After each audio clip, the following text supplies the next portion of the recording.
আছে দুটা মাইকী টোটাল এইটো দেখা পাইছে 12 কেজি আহিছে 12 কেজি ব্ৰইলাৰ যেতিয়া লিফটিং হ'ব তাৰ আগত আমি আমাৰ ফাৰ্মাৰসকলে কি কৰিব লাগিব আৰু কিমান ওজন আছে প্ৰকৃততে তাৰ উপৰিও এফচিআৰ কিমান আৰু এইটো ৰিজাল্টত আমি কিমান টকা পাম এইবিলাক গোটেই সবিশেষে কিন্তু আমি জনাটো খুবেই দৰকাৰী কিয় কৈছোঁ প্ৰিয় ফাৰ্মাৰসকল প্ৰায় ফাৰ্মাৰসকলে কিন্তু এইবোৰ হিচাপ কিন্তু প্ৰায় ফাৰ্মাৰে নাজানে সেইকাৰণে মই যেহেতু পৰাপক্ষত আপোনালোকে যদি নিজে যদি হিচাপ যদি এ টু জেড কৰি লয় তেতিয়াহ'লে কোনো ধৰণৰ অসুবিধা আহি নপৰে তাৰ কাৰণে আমাক কি মানে সঁজুলিৰ প্ৰয়োজন হ'ব আপোনাক মই এ টু জেড এইটো ভিডিঅ'টোৰে আপোনালোকক দিব গৈ আছোঁ আৰু প্ৰিয় ফাৰ্মাৰসকল পৰাপক্ষত আপোনালোকে ভিডিঅ'টো লাইক শ্বেয়াৰ ছাবস্ক্ৰাইব কৰি তলত থকা বেল আইকনটো বজাই ৰাখিবলৈ একেবাৰে নাপাহৰিব প্ৰিয় ফাৰ্মাৰসকল আৰু মই এ টু জেড এক্সাইডৰ পৰা মই সকলোখিনিয়ে কৈ দিওঁ কেনেকৈ এফচিআৰ ওলাই কেনে আজিৰ ডেটত মোৰ যেহেতু লিফটিং হ'ব এফচিআৰ কিমান আছে এইবিলাক গোটেই মই যেহেতু দিয়ে দিম ভিডিঅ'ত নমস্কাৰ Raju village poultry farm business grow' YouTube চেনেলটোলৈ আৰু এটা নতুন ভিডিঅ'টোলৈ পুনৰ আৰু এবাৰ নতুন ভিডিঅ' লৈ স্বাগতম জনাইছোঁ প্ৰিয় ফাৰ্মাৰসকল আজি মই এনে এটা টপিকৰ ওপৰত যেহেতু আপোনালোকক অৱগত কৰিব বিচাৰিছোঁ প্ৰিয় ফাৰ্মাৰসকল সকলো ফাৰ্মাৰে এই কথাটো জনাটো খুবেই দৰকাৰী হয় প্ৰিয় ফাৰ্মাৰসকল আমাৰ যেতিয়া যোনদিনাখন আমাৰ লিফটিং হ'ব তাৰ আগতীয়াকৈ আমি কেনেকৈ এফচিআৰ ৰিজাল্ট কিমান টকা এইবিলাক গোটেই জনাটো খুবেই দৰকাৰী নহ'লে আমাৰ পিছত এনেধৰণে ডাউট হৈ থাকিব আমি কোম্পানীৰ পৰা টকা পাম নে নাপাম আৰু কি হ'ব ৰিজাল্ট আৰু কেনেকুৱা হ'ব এফচিআৰ এইবিলাক গোটেই খেলি মেলি কিন্তু মাইনত যেতিয়া আহি থাকে সেইটো যাতে প্ৰব্লেম যাতে একেবাৰে নহয় আপনাৰ গোটেই সলভ যাতে আপনাৰ মুৰগি যেহেতু ফাৰ্মত থাকোতে যেহেতু হওয়াটো খুবই ভাল হয় প্ৰিয় ফাৰ্মাৰসকল এতিয়া আমাৰ কিছুমান ফাৰ্মাৰে এইবোৰ কথা নাজানে যিবিলাক এফচিআৰ হ'ল ৰিজাল্ট এফচিআৰ ক'ৰ পৰা ওলাই আৰু ৰিজাল্ট ক'ৰ পৰা ওলাই আৰু তাৰ কাৰণে আমি কেনেকৈ কৰিব লাগিব কি আমি গোটেই ৱেইট কৰি কি আমি ওলাব পাৰিম নে আমি কেনেকৈ কৰিব লাগে এইবিলাক গোটেই মানে আমি নিজে কৰিব পাৰি এইবিলাক গোটেইখিনি মানে কোম্পানীয়েতো যেহেতু অলৰেডি জানিবই তাৰ আগতে আমি নিজে জনাটো খুবেই দৰকাৰী এতিয়া কিছুমান নতুন ফাৰ্মাৰে কিন্তু এইবোৰ কথা একেবাৰে জ্ঞাত নহয় হয় প্ৰিয় ফাৰ্মাৰসকল মই পোনপ্ৰথমে নতুন থাকোঁতে মই এইবিলাক কথাত অৱগত নাছিলোঁ এতিয়া কিছুমান পুৰণা ফাৰ্মাৰ কেইটাও এইবিলাক কথা কিন্তু নাজানে এতিয়া আমাৰ তাৰ কাৰণে আমাৰ কি মানে সঁজুলিৰ যেহেতু প্ৰয়োজন হয় পোনপ্ৰথমে আপোনালোকক কৈছোঁ মই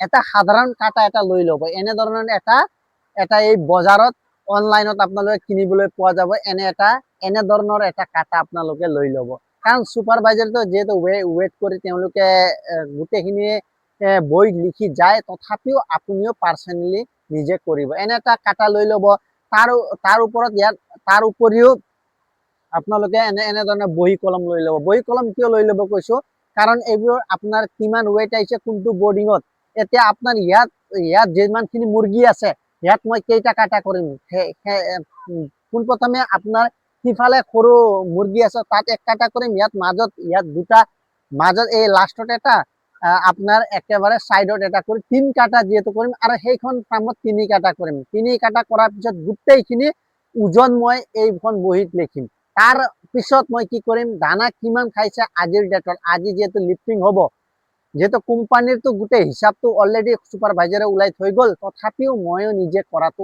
খুবেই ভাল হয় প্ৰিয় ফাৰ্মাৰসকল তাৰ উপৰি আপোনালোকে মুৰ্গী যেহেতু ভৰাবলৈ আপোনালোকে কি কৰিব বস্তা আপোনালোকে লৈ ল'ব এনেধৰণে মুৰ্গী ভৰাবলৈ আপোনালোকে কি কৰিব বস্তা এটা লৈ ল'ব বস্তাৰ ওজনটো আপোনালোকে পৰাপক্ষত কাটি ল'ব কাৰণ ওজন নহ'লে 100 গ্ৰাম মান বেছি যেহেতু আহি থাকে এতিয়া আমি এইবোৰ কথা কিয় জানিব লাগিব সেইবোৰ কথাও আপুনি জনাটো খুবেই দৰকাৰী এইবোৰ কথা যদি আমি নাজানো তেনেহ'লে আমি ফাৰ্ম কৰি মানে উন্নতি কৰিব নোৱাৰিম আমি এইবোৰ কথা যদি আমি নাজানো তেনেহ'লে ফাৰ্মত আমি খুবেই মানে উন্নতি কৰিব নোৱাৰিম কাৰণ কি মই কি কাম কৰি আছো আৰু মই তাৰ বিনিময়ত কি পাম যদি ময়ে গম নাপাওঁ গোটেইখিনি কোম্পানীয়ে যদি গম পাই থাকে তেতিয়াহ'লে নহ'ব, আপুনি নিজেও জ্ঞাত হোৱাটো খুবেই ভাল। তেতিয়াহে আপুনি এনে এটা চিটুৱেশ্যনো কেতিয়াবা আহি যাব ফাৰ্মাৰসকল, যেতিয়া আমাৰ ৰিজাল্ট একেবাৰে বেয়া হয়। সেনেধৰণৰ চিটুৱেশ্যনো যিহেতু আহে আৰু সকলো কথা যিহেতু সিহঁতে শ্বেয়াৰো নকৰে, আমি আগতীয়াকৈ প্ৰিপেৰেশ্যন হোৱাটো খুবেই ভাল। হয় ফাৰ্মাৰসকল, বলক আজি মই এক চাইডৰ পৰা ওজন এক চাইড কৰি আপোনালোকক FCR আজি যেহেতু মোৰ লিফটিং হ'ব, আজি 43 ডেজ হৈছে, আজিৰ ডেটত কিমান ওজন আছে আৰু তাৰ উপৰি FCR কিমান আছে, ৰিজাল্ট কিমান আছে, A to Z মই আপোনালোকক গোটেইখিনিয়ে দি দিম আৰু মই আজিৰ ডেটত কিমানখিনি পাবলৈ সক্ষম হ'ম, এইবোৰ গোটেই সবিশেষে মই এতিয়া আপোনালোক এক চাইডৰ পৰা এতিয়া মই কাটা কৰি গৈ আছো।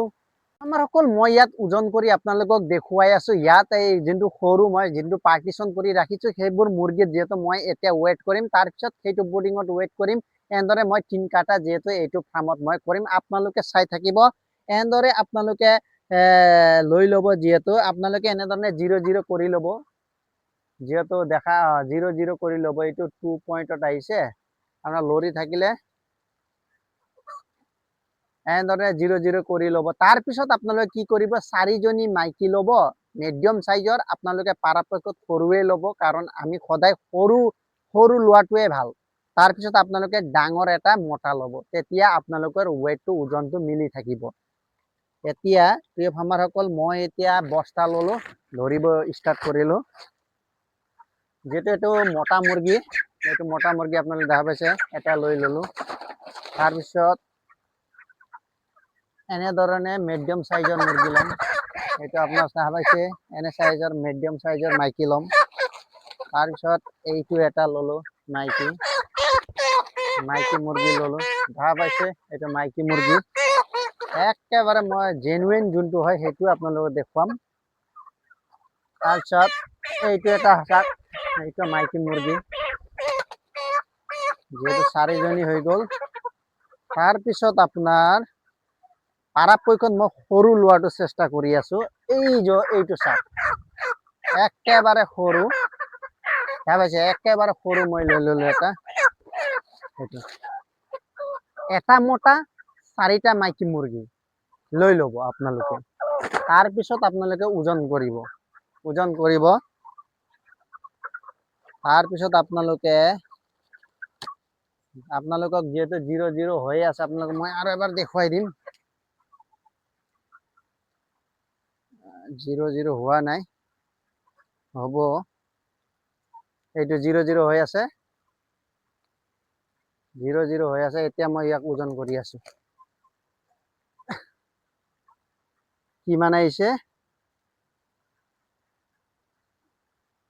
10 কেজি 60 গ্ৰাম। এইটো মোৰ সৰু যিবিলাক পাৰ্টিশ্যন কৰা মুৰ্গী।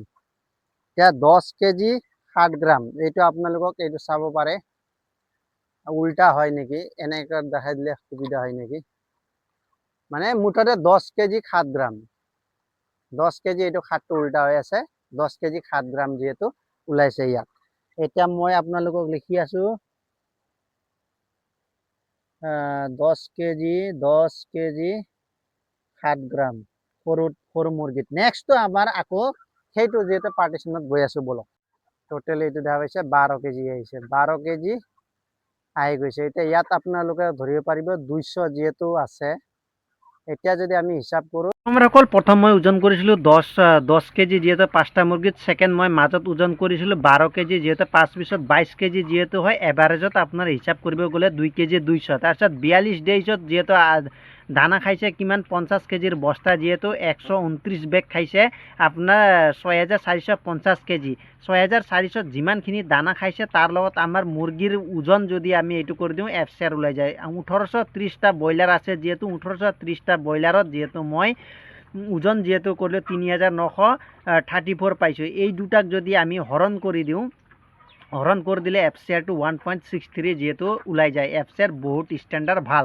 তাৰপিছত ফাৰ্মত ব্ৰইলাৰ পোৱালি দিছিল আমাক কিমান কোম্পানী দিছিল 1974, তাতে আমাৰ 38K যিহেতু আমাৰ টকা যিহেতু ধৰে 75,012 হৈছে আপোনাৰ তেওঁলোকে আমাৰ ব্ৰইলাৰ পোৱালি মানে ৰেটটো। তাৰপিছত দানাৰ খৰচ যিহেতু 6,450 কেজি যিহেতু দানা খাইছিল, এতিয়া 40 টকাকৈ যিহেতু দানাৰ ধৰে, 40 টকাকৈ যদি দানা ধৰিলে আমাৰ 2,58,000 টকা তেওঁলোকে দানা বৰ্তমান 42 দিনত খাইছে। প্লাছ আপোনাৰ আৰু পোৱালিৰ আমাৰ এইটো পোৱালিৰ যোনটো কিমান টকা 75,000 টকা, এইটো আমি প্লাছ কৰিলে আপোনাৰ 3,33,012 টকা যিহেতু আমাৰ 42 দিনত ইমানখিনি মানে 1830টা মুৰ্গীয়ে মানে ইমানখিনি দানা খালে। এতিয়া আমাৰ ওজন কিমান আছিলে 3,934.5। তাৰপিছত যদি আমি হৰণ কৰি দিওঁ তেতিয়া আপোনাৰ ধুনীয়াকৈ কষ্টিং ওলাই পৰিব। এতিয়া 84.63 ধুনীয়াকৈ কষ্টিং ওলাই পৰিলে। এতিয়া আমাৰ ষ্টেণ্ডাৰ্ড যদি কষ্টিং আপুনি যদি আজিৰ ডেটত যদি আপুনি ক'ব যায় ষ্টেণ্ডাৰ্ড কষ্টিং প্ৰিমিয়ামৰ যিহেতু 86 হয়, ক'ব গ'লে 2 পইণ্ট যিহেতু মোৰ কমি আছে, তাৰ ওচৰত মই যিহেতু পইচা মোৰ এড হ'ব 8.5 টকাকৈ যদি মোক দিয়ে 8.5 টকাকৈ, ইফালে 2 টকা ধৰক যেতিয়া ৰেট বোনাছ আছে যদি ধৰিলে মই 10-11 টকা এনে মই ধৰিব পাৰোঁ। এতিয়া মই আপোনালোকক আগত তেওঁলোকৰ দেখুৱাই দিওঁ, ধুনীয়াকৈ দেখুৱাই দিছোঁ। পোনপ্ৰথমে তেওঁলোকে মোক পোৱালি দিছিলে কিমান, এইটোও মই দেখুৱাই দিওঁ। 1974টা দিছে, দানা 10 বেগ 12 বেগ এনেকৈ কৰি কিনে আপোনাৰ 133 পেকেট যিহেতু দানা আহিছে। 33 পেকেটত মোৰ 4 পেকেট যিহেতু ষ্টকত আছে, আপোনালোকে দেখুৱাই আছে। এইটোৱে ফাইনেল যিহেতু আপোনালোকে দেখা পাইছে 1974। এতিয়া আজি যিহেতু দাদা আহিছে 42 ডেইজ হৈছে আজি, 30 তাৰিখ যিহেতু আজি 1832টা যিহেতু মৰিছে। এতিয়া 1830টা মুৰ্গী যিহেতু বৰ্তমান আছে আপোনাৰ এইটো দেখা পাইছে। তেওঁলোকে ধুনীয়াকৈ বডি ৱেইট কিমান পাইছে আজি তেওঁলোকে এইটো বডি ৱেইট তেওঁ 2 কেজি 150 লিখিছে, তেওঁ অলপ বেছিয়ে পাইছিলে, তেওঁ কমাই লিখিছে। তাৰপিছত আপোনাৰ 1.63 যিহেতু FCR লিখিছে। এইটো গোটেই বহুত ভাল ষ্টেণ্ডাৰ্ড এটা কষ্টিং হয়। এতিয়া আমি ইয়াত যদি আমি টকা যদি আমি মই মিনিমাম 10-11 টকাকৈ যদি ধৰোঁ তেতিয়াহ'লে আপোনাৰ ভাল এটা টকা এটা আহি আছে। এতিয়া প্ৰিয় ফাৰ্মাৰসকল এইটোৱে হ'ল মেইন, আপোনালোকে জনাটো খুবেই দৰকাৰী। যদি আমি নাজানো তেনেহ'লে আমি বহুত মানে একচুৱেলি ফাৰ্মাৰ হ'লে এইখিনি কথা আমি জানিব লাগিবই, আৰু আজিৰ ডেটত যদি আমি নাজানো বহুত লছত যিহেতু সন্মুখীন হ'বলগীয়া হ'ব। এতিয়া আজি মোৰ লিফটিং হ'ব, লিফটিং হোৱাৰ পিছত মই আপোনালোকে কমেণ্ট কৰিব, মই গোটেইখিনি যোনটো ৱেইট কৰা গোটেইখিনি চালান মই আপোনালোকক দেখুৱাবলৈ চেষ্টা কৰিম, কিন্তু আপোনালোকে কমেণ্ট কৰিলেহে মই আপোনালোকক দেখুৱাম। এইখিনিয়ে কৈ যিহেতু মই মোৰ ভিডিঅ'টো সামৰিছোঁ, ইমান দীঘল যিহেতু নকৰোঁ। জয় হিন্দ, জয় আই অসম।